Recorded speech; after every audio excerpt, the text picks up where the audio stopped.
지금 탭에 뭐가 하나 올라왔어요. 없어지질 않네요. 됐습니다. 행복한 주일입니다. 행복하지 않습니까? 느닷없이 제가 이런 말을 던지니까 좀 당황해 하시는 분도 계시는 것 같습니다. 무디 목사님이 어느 날 그 양조장 개업 예배에 초청을 받아서 이제 그 양조장을 방문했습니다. 개업 예배가 시작이 됩니다. 여러 목사님들이 초청을 받아서 대표 기도, 설교, 또 축사 그런 순서대로 쭉 진행이 됩니다. 이제 개업 예배 마지막 시간이 이 무디 목사님 차례입니다. 축도하는 순서를 맡았습니다. 순서를 맡은 목사님들마다 양조장이 잘 되게 해달라고 기도하고 또 설교도 하고 또 축사도 했습니다. 이제 마지막 이 무디 목사님 차례가 되었는데 이 목사님이 이렇게 축복 기도를 합니다. 오 하나님, 이 양조장이 오늘 예배를 드리고 내일 문을 열게 됩니다. 이 양조장 문이 열리지 않게 하옵소서. 이 문이 열리면 엄청난 수를 생산할 것입니다. 수많은 청소년들이 이 양조장에서 나오는 술을 마시고 타락할 것입니다. 수많은 사람들이 술을 먹고 취하여 제정신이 아닐 것입니다. 오 하나님, 오늘 밤 이 양조장 주인의 마음을 감동시키셔서 이 양조장 문이 내일 열리지 않도록 하여 주시옵소서. 이렇게 이 목사님이 마지막 축복 기도를 드린 것이었습니다. 이건 축복 기도일까요? 아닐까요? 인 것 같기도 하고 아닌 것 같기도 하고. 개업 예배 드린 다음에 이제 파티를 하려고 다 음식도 준비하고 그렇게 다 했는데 참석한 사람이 슬금슬금 다 빠져나갑니다. 양조장 주인은 밤새도록 고민합니다. 한숨도 밤에 잠을 잘 수가 없었습니다. 왜? 무디 목사님 기도가 귓가에서 맴돌기 때문이죠. 새벽에 그는 하나님 앞에 무릎을 꿇습니다. 하나님의 뜻이 어디에 있는지 알게 해주십시오. 간절하게 기도합니다. 그런데 기도하면서 하나님의 뜻이 무엇인가를 깨닫기를 시작합니다. 그는 하나님 앞에 결단합니다. 양조장 문을 열지 않기로. 그리고 그 건물이 후에 무디 신학교 건물이 됩니다. 놀라운 일이죠. 시카고에 가면은 이 무디 신학교가 있습니다. 4년 공부하는 동안에 학생들은 돈을 내지 않습니다. 재단에서 다 학비를 다 대줍니다. 기숙사도 마찬가지고 그 대신에 경쟁이 치열하죠. 그리고 그 신학교를 졸업하면 의무적으로 사역을 해야만 합니다. 그렇게 약속을 하고 입학을 하기 때문에 수많은 선교사들을 파송하고 수많은 목회자들을 배출합니다. 심지어 이 무디 신학교에는 항공학과도 있어요. 어디에 쓰려고 항공학과를 세우느냐면은 정말 오지에 그 비행기로 이동해야 하는 그런 오지의 그 조종사를 배출하기 위한 헌신된 그 조종 선교사를 배출하기 위한 그 학과도 있습니다. 그 학교에서 공부를 하고 세계 복음화를 위하여 사역하는 놀라운 그런 역사가 이 신학교를 통해서 일어나게 되었다는 것입니다. 우리는 신앙생활하면서 우리가 가장 고민할 때가 언제입니까? 하나님의 뜻이 무엇인지를 밝히 알지 못해서 고민할 때가 있습니다. 이것도 좋고 저것도 좋은 것 같은데 어느 것이 하나님이 진정 원하시는 길인가? 그것을 발견하지 못하여 우리가 고민할 때가 있죠. 제 아무리 많은 시간과 물질과 재능을 총동원해서 열심히 교회를 봉사하고 나름대로 하나님을 위해 또 이해를 했다고 하지만은, 그러나 그것이 하나님 뜻과 거리가 먼 일이라면 하나님과 상관없는 일이 될 수밖에 없습니다. 그러므로 우리는 모든 일에 앞서서 이것이 과연 하나님께서 기뻐하시고 하나님이 원하시는 일인가를 우리가 깊이 생각하고 그리고 결단을 내려야 할 것입니다. 예수님 제자들이 예수님께 기도를 가르쳐 달라고 요청할 때에 그때 가르쳐 주신 기도가 주기도문이죠. 그 주기도문의 처음이 어떻게 시작됩니까? 하늘에 계신 우리 아버지여, 이름이 거룩히 여김을 받으시오며 뜻이 하늘에서 이룬 것 같이 땅에서도 이루어지이다. 하나님의 뜻이 이루어지기를 기도하라고 예수님은 제자들에게 기도를 가르쳐 주셨습니다. 어느 신학교의 수업 시간에 한 신학생이 교수에게 엉뚱한 질문을 던집니다. 교수님, 도대체 하나님의 뜻이 무엇입니까? 그렇게 당돌하게 질문합니다. 그 수업에 참여한 학생들이 다 웅성웅성댑니다. 워낙 엉뚱한 질문을 갑자기 던졌으니까. 학생을 빙긋이 웃으면서 바라보던 교수가 대답을 합니다. 자네 생각과 자네 뜻에서 멀수록 그것이 하나님의 뜻일 가능성이 높다네. 그렇게 대답을 해 주었다는 것입니다. 워낙 엉뚱한 생각을 잘하는 이 학생이기 때문에 그렇게 교수가 이야기했다는 겁니다. 자네 생각과 자네 뜻에서 멀면 멀수록 하나님 뜻과는 가까울 가능성이 높다는 그런 이야기입니다. 예수님께서 십자가에 달리시던 전날 밤 겟세마네 동산에서 밤이 맞도록 기도하시죠. 왜 기도하셨습니까? 하나님의 뜻을 찾기 위하여, 그리고 그 뜻을 이루어드리기 위하여 결단하시기 위해서 예수님은 밤이 맞도록 기도하십니다. 내 아버지여, 할만하시거든 이 잔을 내게서 지나가게 하옵소서. 그러나 나의 원대로 마옵시고 아버지의 원대로 하옵소서. 예수님은 기도하시면서 십자가를 지는 것이 하나님의 뜻이라는 것을 발견하십니다. 그런데 온 인류를 죄에서 건져내기 위하여 십자가를 진다는 것이 얼마나 고통스러운 일이라는 것을 예수님은 아셨기 때문에 3번이나 같은 기도를 하나님 앞에 드립니다. 여기서 3번 같은 기도를 했다는 것은 물론 1번, 2번, 3번이라는 의미도 있지만은 더 이상 기도할 수 없을 정도로 최상급의 의미가 그 속에 포함되어 있습니다. 간절하게 예수님은 기도하셨다는 것입니다. 예수님께서 십자가를 지시는 것이 온 인류를 죄에서 구원하시기 위한 하나님의 뜻이라는 확신을 가지시고, 그리고는 예수님은 산에서 내려오십니다. 바로 체포되시고, 그리고는 모진 고난과 수치와 멸시를 당하시면서 십자가에 달려 돌아가십니다. 하나님의 아들이신 예수님도 하나님의 뜻을 찾기 위해서 밤이 맞도록 겟세마네 동산에서 피땀 흘리시면서 기도하셨다는 말씀입니다. 이만큼 하나님의 뜻을 우리가 찾는다는 것이 중요하다는 말이죠. 오늘 본문 말씀인 데살로니가전서 5장 16절 18절까지 말씀 보면은 우리를 향하신 하나님의 뜻 3가지를 분명하게 말씀하고 있습니다. 우리를 향하신, 우리에게 원하시는 하나님의 뜻 3가지가 무엇입니까? 첫째는 어떻게 하라? 항상 기뻐하라. 그 다음에 쉬지 말고 기도하라.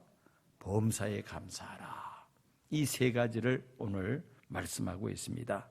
이 3가지를 하나하나 좀 깊이 생각해 보고자 합니다. 첫째는 항상 기뻐하라. 여기서 이제 항상 기뻐하라는 말은 헬라어 성경 보면은 판토테 카이레테라고 되어 있습니다. 이 말은 원하는 일이 성취되었을 때에 얻을 수 있는 기쁨만을 가리키는 것이 아니라 어렵고 힘든 일에도 기뻐하는 것을 의미합니다. 우리가 세상 살면서 기뻐할 일보다는 오히려 슬퍼하며 또 힘든 그런 일들이 훨씬 더 많습니다. 그런데도 불구하고 성경은 우리에게 항상 기뻐하라고 말씀합니다. 좋은 일이 있을 때든지 힘들고 어려운 일이 있을 때든지 늘 기뻐해야 된다는 것이죠. 이 항상은 초환경적이며 무조건적이며 절대적인 의미를 지니고 있습니다. 기뻐할 수 없는 상황 속에서도 기뻐해야 한다는 말씀입니다. 영국 런던에 있는 킹스 대학병원의 그 연구 보고 가운데 이런 보고가 있습니다. 그 병원에서 유방절제 수술을 받은 암 환자들 가운데 과연 그들이 정말 건강하게 잘 살고 있는지 그 여부를 조사하기 위해서 그 병원에서 수술을 받은 특히 유방암 절제 수술을 받은 환자들 57명을 대상으로 10년 지난 후에 추적해서 조사를 했습니다. 그 병원에서 이제 검사를 해서 암 환자로 판명이 되었을 때에 긍정적인 반응을 보인 환자들은 수술 받은 후 10년 후에 10명 중에 7명은 여전히 건강하게 살아 있었다는 것입니다. 반면에 최초에 이 병원에 와서 진단을 받고 암 수술을 해야 된다는 그런 이야기를 들었을 때에 절망적인 그런 입장을 취했던 사람들 10명 중에서 8명은 10년 후에 이물 세상을 떠나고 없더라는 겁니다. 절망적이고 정말 낙담할 수밖에 없는 현실에서 어떤 자세를 취하느냐, 그것을 긍정적으로 받아들이느냐 아니면 비관적으로 반응하느냐에 따라서 이렇게 차이가 벌어지더라는 것이죠. 잠언 15장 13절 말씀 보면은 솔로몬은 병의 근원인 우리의 마음 상태를 이렇게 말합니다. 마음의 즐거움은 얼굴을 빛나게 하여도 마음의 근심은 심령을 상하게 하느니라. 한번 따라해 보시겠습니까? 마음의 즐거움은 얼굴을 빛나게 하여도 마음의 근심은 심령을 상하게 하느니라. 우리 몸의 뼈가 206개라고 합니다. 이 뼈의 내부에 골수가 있는데 이 골수는 피를 만드는 역할을 하죠. 이 피를 만들기 위해서는 인산, 칼슘 등 무기질을 이 저장해 두었다가 이제 피를 만들어서 온 몸에 공급하는 그런 기능을 하고 있습니다. 자, 이 골수의 성분은 수분이 25%, 단백질이 30%, 무기질이 45%로 되어 있다고 합니다. 뼈가 일정한 탄성을 가지는 것은 이 유기질을 함유하고 있기 때문이죠. 특별히 인산, 칼슘의 무기질이 풍부해야 뼈가 튼튼하다고 합니다. 그런데 근심, 걱정, 불안, 여러 가지 스트레스가 우리 마음을 지배하게 되면은 뼈가 마르게 된다는 겁니다.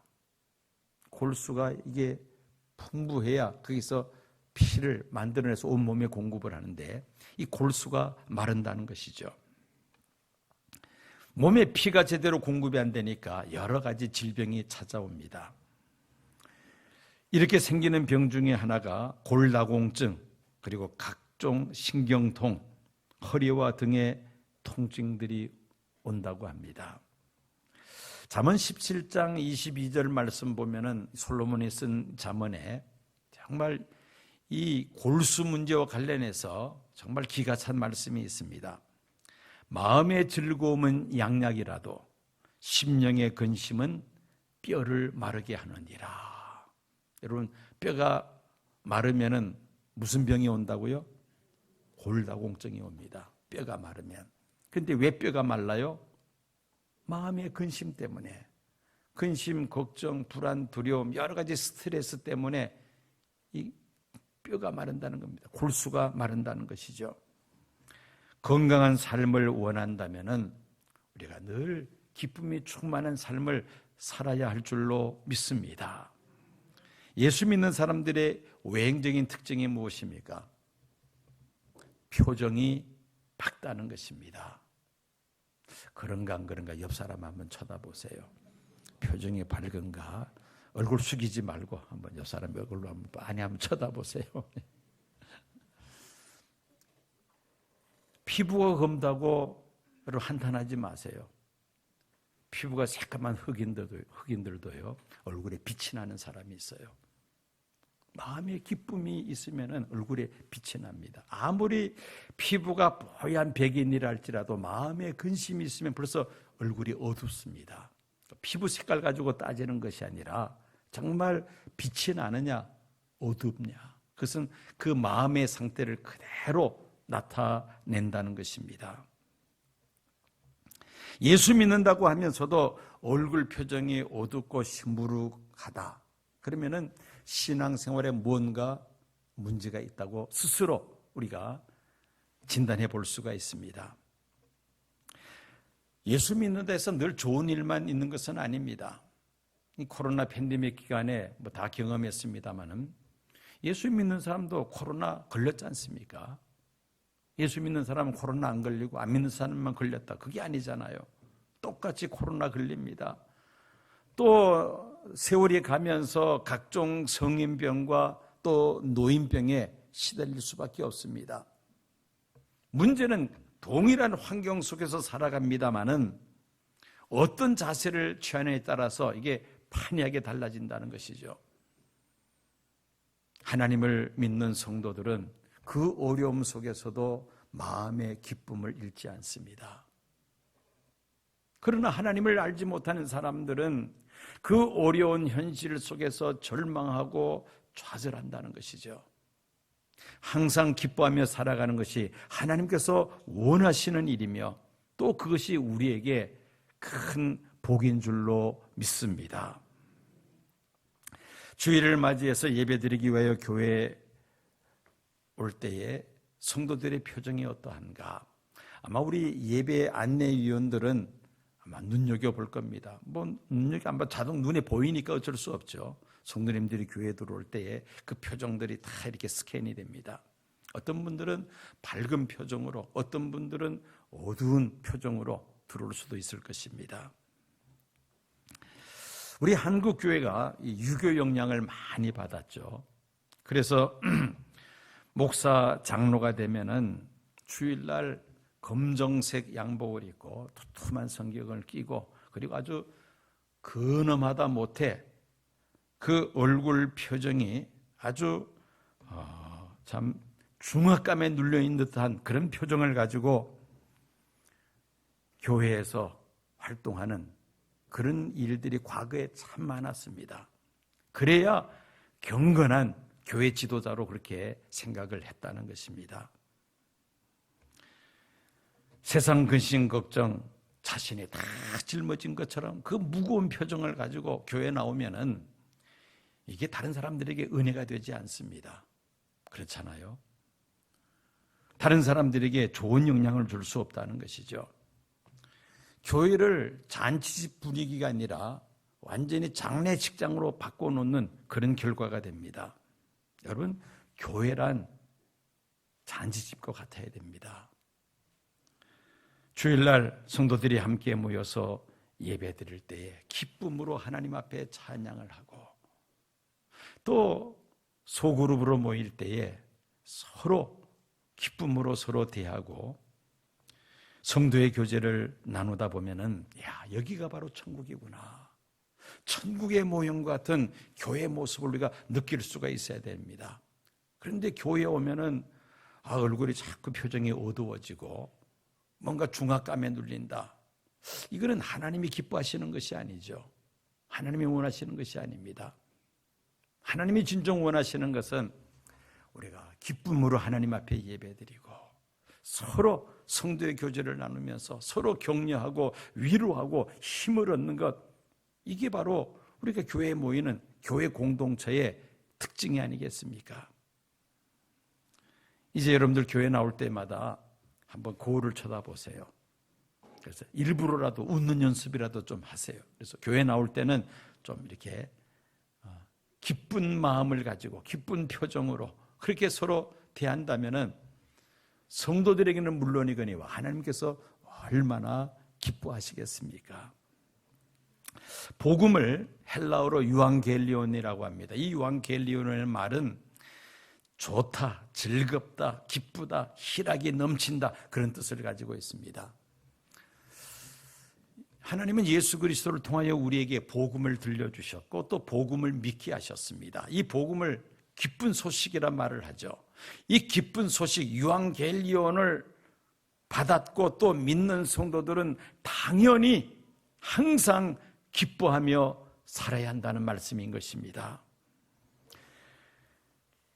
어떤 상황 속에서도 우리가 낙심하거나 절망하지 아니하고 우리가 항상 기뻐하면서 살아갈 때 하나님께서 우리의 그 모습을 기뻐하시고 기뻐한 그 마음은 이미 벌써 복을 받은 겁니다. 하나님께서 큰 복을 주실 줄로 믿습니다. 하나님이 원하시는 것 첫째가 무엇이라고요? 항상 기뻐하라. 두 번째로 범사에 감사하라. 18절 말씀입니다. 이 범사라는 말의 헬라어는 엔판티입니다. 모든 상황과 환경에서라는 뜻을 가지고 있습니다. 성도는 이미 천국 하나님 나라를 내 마음에 이미 소유한 자들입니다. 그래서 어떤 상황 속에서도 하나님은 합력해서 선을 이루심을 믿고 늘 하나님 앞에 감사하는데 좋은 일이 있을 때 감사할 뿐만 아니라 힘들고 어려운 일이 있을 때도 감사해야 된다는 것이죠. 그래서 범사에 감사라고 말씀합니다. 인간의 이 어리석음, 평안하고 형통할 때는 감사하지 않다가 생사의 그 갈림길에서 어려움을 겪고 나서야 비로소 하나님 앞에 감사하는 겁니다. 이게 인간의 어리석음입니다. 예를 들어서 몸이 건강할 때는 이 건강의 소중함을 생각지도 않고 또 이 건강함에 대해서 감사하지도 않았습니다. 그런데 대체적으로 언제 감사하느냐 하면은 병 들어가지고 몸이 아플 때 그제서야 비로소 이 건강의 소중함을 생각하게 되고 이전에 내가 건강하게 살았음에 대해서 하나님 앞에 감사하는 마음을 그때 비로소 갖게 됩니다. 그리고 그 병이 깨끗하게 고침받았을 때 또 감사하게 되죠. 자, 병을 얻고 난 다음에 감사할 것이 아니라 병을 얻기 전에 우리가 하나님 앞에 감사한다면은 아마 병을 얻을 일이 적어질 것입니다. 공산주의 국가의 특징이 무엇이냐? 첫째는 경제적으로 가난하다는 것이죠. 모든 사람들이 평등하게 잘 사는 나라를 건설하겠다는 것이 공산주의 구호였는데 결과는 정반대가 되고 말았어요. 일부 공산당원을 제외하고는 다 가난하게 못 사는 나라가 되었습니다. 이게 바로 공산국가들의 특징입니다. 두 번째는 얼굴에 기쁨이 없습니다. 왜냐하면 그들은 모든 것이 어떤 쟁취에서 내가 얻은 것으로 생각하기 때문입니다. 심지어 유치원 아이들이 노래를 부르는데도 보면은 악을 쓰면서 막 웃는 표정으로 노래를 부르는데 가만히 쳐다보면은 그 마음에 기쁨이 올라와서 웃는 것이 아니라 억지로 웃는 모습을 우리가 보게 되죠. 근본적으로 기쁨이 마음속에 없다는 겁니다. 그리고 세 번째는 거짓말을 잘합니다. 단둘이 있을 때는 이렇게 이야기하다가 한 사람이 더 들어오면 이야기가 달라집니다. 여러 사람들이 모이면 또 이야기가 또 달라집니다. 사실이 아님에도 불구하고 국가가 국민들을 선전하고 선동하는 일을 서슴지 않습니다. 거리에 전시용 가게들이 있습니다. 사람들이 드나드는 모습을 볼 수가 없어요. 그렇지만은 우리도 이런 가게가 있다는 것을 전시하기, 과시하기 위해서 보여주는 것, 그건 거짓이죠. 이렇게 거짓을 잘한다는 겁니다. 그리고 공산주의 국가에 없는 것 두 가지가 있는데 첫째는 감사가 없고요. 둘째는 서로 사랑하는 그 마음이 없습니다. 무슨 일을 해줘도 정말 고맙습니다, 이런 말 듣기가 쉽지 않습니다. 그 이유는 그 공산주의 제도가 혁명과 투쟁으로 쟁취한 것으로 생각하기 때문입니다. 당연히 내가 받을 것을 내가 받는 것이다, 이렇게 생각하니까 저도 고맙다는 말, 감사하다는 그런 마음 자체가 없다는 것입니다. 탈무드에 이런 말이 있습니다. 감사를 모르는 자를 벌하는 법이 세워지지 않은 것은 감사할 줄 모르는 자는 하나님께서 직접 벌하시기 때문이다, 그런 말이 있습니다. 감사 안 한다 해서 벌을 간다, 그런 법이 없죠. 그러나 하나님께서 직접 벌하신다는 것입니다. 감사하는 마음이 없는 그 마음 자체가 이미 벌받은 마음이라는 것이죠. 감사하는 마음은 이미 벌써 복을 받은 마음입니다. 그러니까 내 마음의 기쁨이, 감사할 때 기쁨이 나오는 겁니다. 그런데 감사하는 마음이 없으니까 기쁨이 없습니다. 벌써 이미 벌을 받은 상태라는 것이죠. 진정한 감사, 이것은 우리의 삶을 윤택하게 할 뿐만 아니라 하나님께서 기뻐하시는 일이라는 것입니다. 자, 하나님이 원하시는 것, 첫째는 무엇이라 했습니까? 항상 기뻐하라. 두 번째는 범사에 감사하라. 좋은 일이 있을 때뿐 아니라 힘들고 어려운 일이 있을 때도 하나님 앞에 감사해야 한다. 시간이 많이 갔습니다. 뛰어넘어 함께 하겠습니다. 그 다음에 마지막으로 쉬지 말고 기도하라고 말씀합니다. 17절이죠. 여기서 쉬지 말고 기도한다는 것은 24시간 계속해서 중얼중얼대면서 기도하라, 그런 뜻이 아닙니다.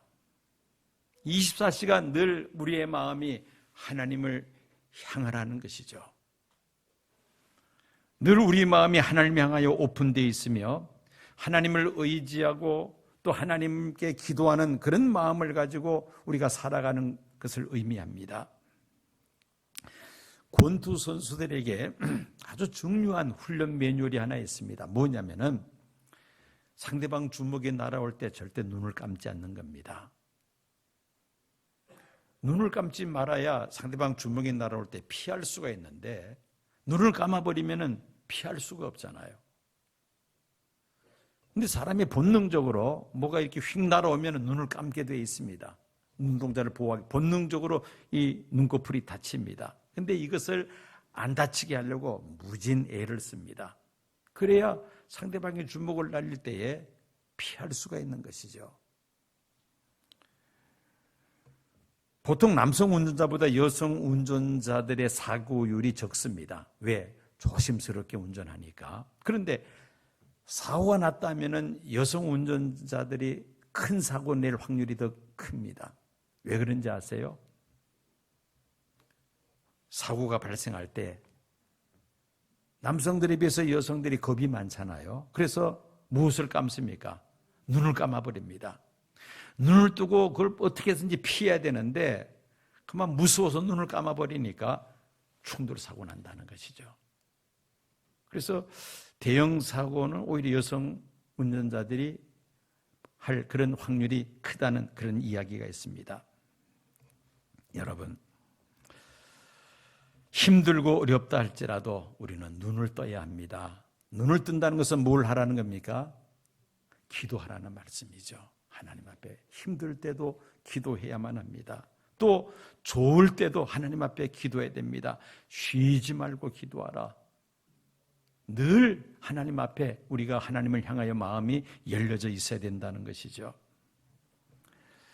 에베소서 6장 18절 말씀입니다. 무시로 성령 안에서 기도하라. 누가복음 18장 1절 항상 기도하고 낭망치 말아야 한다고 말씀합니다. 로마서 12장 12절을 보면은 기도에 항상 힘쓰며 항상 기도하라는 말씀이죠. 야고보서 5장 13절입니다. 너희 중에 고난당하는 자가 있느냐? 저는 기도할 것이요 즐거워하는 자가 있느냐? 저는 찬송할지니라. 고난당하는 자가 해야 될 일은 무조건 하나님 앞에 기도해야 된다는 것이죠. 기도하면은 그 문제의 원인을 찾게 되고 또 그 문제 해결책을 우리가 붙잡을 수가 있습니다. 혼란 많은 세상에서 우리가 항상 기뻐하며 범사에 감사하며 살아갈 수 있는 비결은 쉬지 말고 기도하는 데 있습니다. 쉬지 말고 기도하면은 우리가 항상 기뻐할 수가 있고 범사에 감사하며 살아갈 수 있다는 말씀입니다. 우리를 향하신 하나님의 뜻은 항상 기뻐하며 범사에 감사하며 쉬지 말고 기도하는 것입니다. 이 세 가지를 우리가 잘 행할 때에 하나님께서 크게 기뻐하시고 또 우리에게 하나님께서 복을 주시는 줄로 믿습니다. 2022년 추수감사주일 이제 한 주일 앞두고 있습니다. 3년 지속되는 이 코로나 팬데믹 속에서도 하나님께서 나에게 베푸신 은혜가 무엇인가 곰곰이 생각해보고 기뻐하며 감사하는 귀한 추수감사절이 되시기를 축원합니다.